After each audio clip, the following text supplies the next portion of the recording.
નમસ્કાર વિદ્યાર્થી મિત્રો, આજના વિડીયોની અંદર આપણે ધોરણ 10 વિષય અંગ્રેજી માટેનું પૂરક પરીક્ષા 2026 માટેના મોસ્ટ એમપી પેપરનું સોલ્યુશન કરીશું તથા તમારે કેવા પ્રકારના પ્રશ્નો તથા કેવા પ્રકારનું ગ્રામર પૂછાશે તથા ફકરા પરથી પણ કેવા પ્રશ્નો આવશે અને લેટર રાઇટિંગ છે અથવા ઈમેલ રાઇટિંગ છે એ કેવા પ્રકારનું પૂછાશે એ સંપૂર્ણ ચર્ચા આપણે આજના વિડીયોની અંદર કરવાના છીએ. તો ખાસ મિત્રો વિડીયોને અંત સુધી જુઓ, બીજા મિત્રોને શેર કરો અને આવા ઉપયોગી વિડીયો માટે આપણી ચેનલને સબસ્ક્રાઈબ કરી દેજો.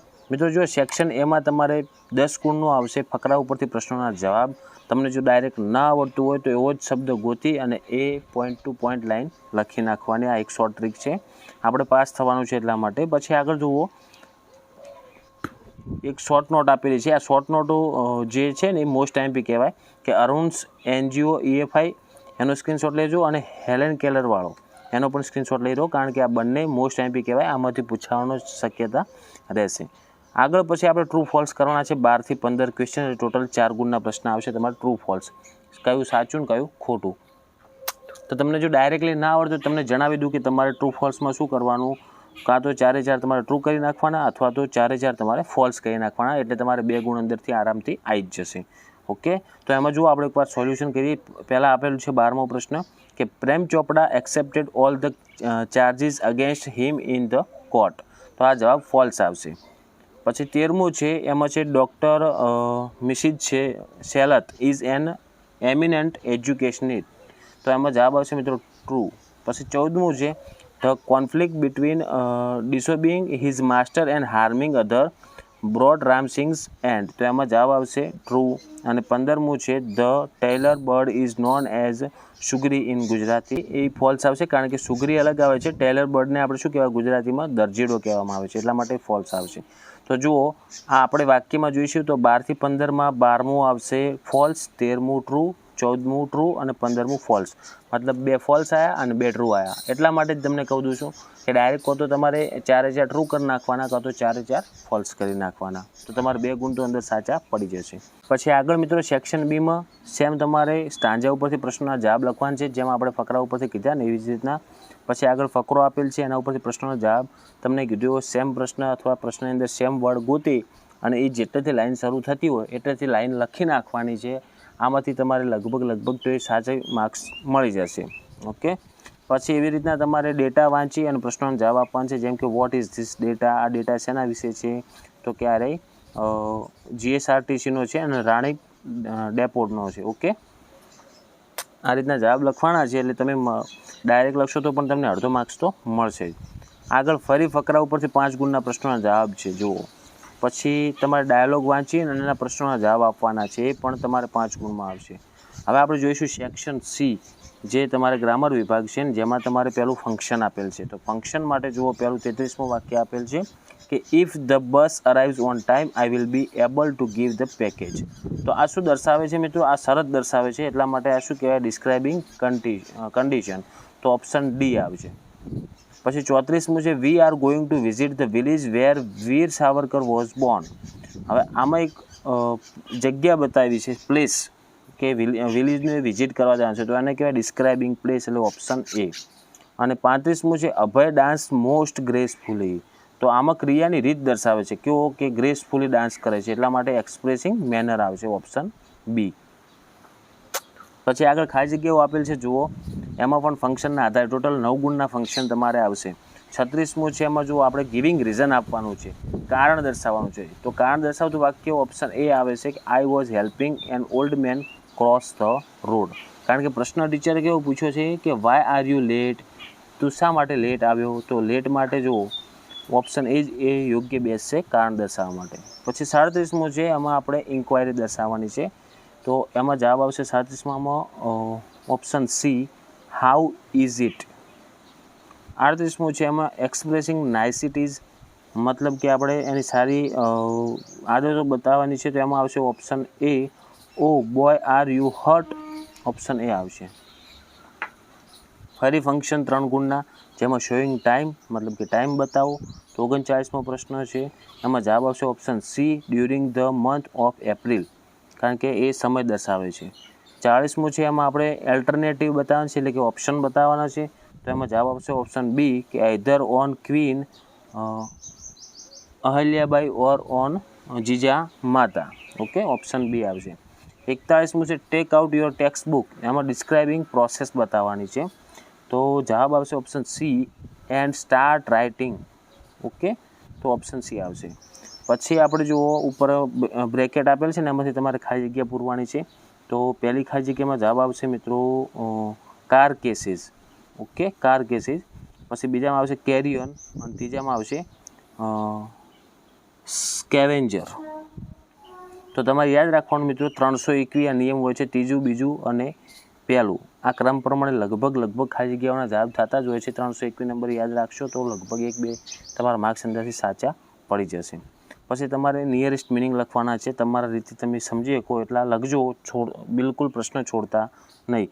43મું છે ડેની, તો એનું થાય રિજેક્ટ. 44મું છે આઇસોલેશન, તો એનું થશે લોનલીનેસ. ઓકે, અને 45મું છે જનરેટ, તો એનું થશે પ્રોડ્યુસ. Section D. હવે એમાં આપણે શું કરવાનું છે, જુઓ પહેલાં તમારે આપેલ છે ખાલી જગ્યાને એને બનાવવાની છે ઇનડાયરેક્ટલી, ઇનડાયરેક્ટ સ્પીચમાં, એ 2 ગુણમાં આવશે. પછી તમારે જોઈન ધ કન્જક્શન કરવાનું છે. તો જુઓ પહેલાં તમને જવાબ કહી દઉં ડાયરેક્ટ કે પહેલાંમાં આવશે આસ્કડ, બીજી ખાલી જગ્યામાં આવશે વેન, ત્રીજી ખાલી જગ્યામાં આવશે એક્સક્લેમ્ડ, ચોથી ખાલી જગ્યામાં આવશે વોઝ, અને બસ આ 4 ખાલી જગ્યાઓ પૂરવાની હતી. પછી આપણે કન્જક્શન જોડવાના છે અને વાક્ય પૂરું કરવાનું છે. તો 47માં વાક્યમાં આવશે પહેલાં જવાબ સો ધેટ. 48માં જવાબ આવશે એન્ડ. 49માં વાક્યમાં જવાબ આવશે ધેરફોર.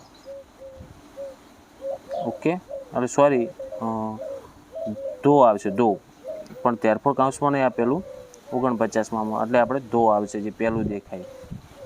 50માં કરવાનું છે આપણે જુઓ કાઉન્સમાં આપેલ છે શબ્દ, એના ઉપરથી આપણે ખાલી જગ્યા પૂરી અને ફકરો ફરી લખવાનો છે. તો પહેલી ખાલી જગ્યામાં મિત્રો આવશે ઇન, પછી બીજી ખાલી જગ્યામાં આવશે ધેટ, અને ત્રીજી ખાલી જગ્યામાં આવશે વોટ. પછી તમારે જે સૂચના આપી હોય ને એ પ્રમાણે તમારે કરવાનું છે.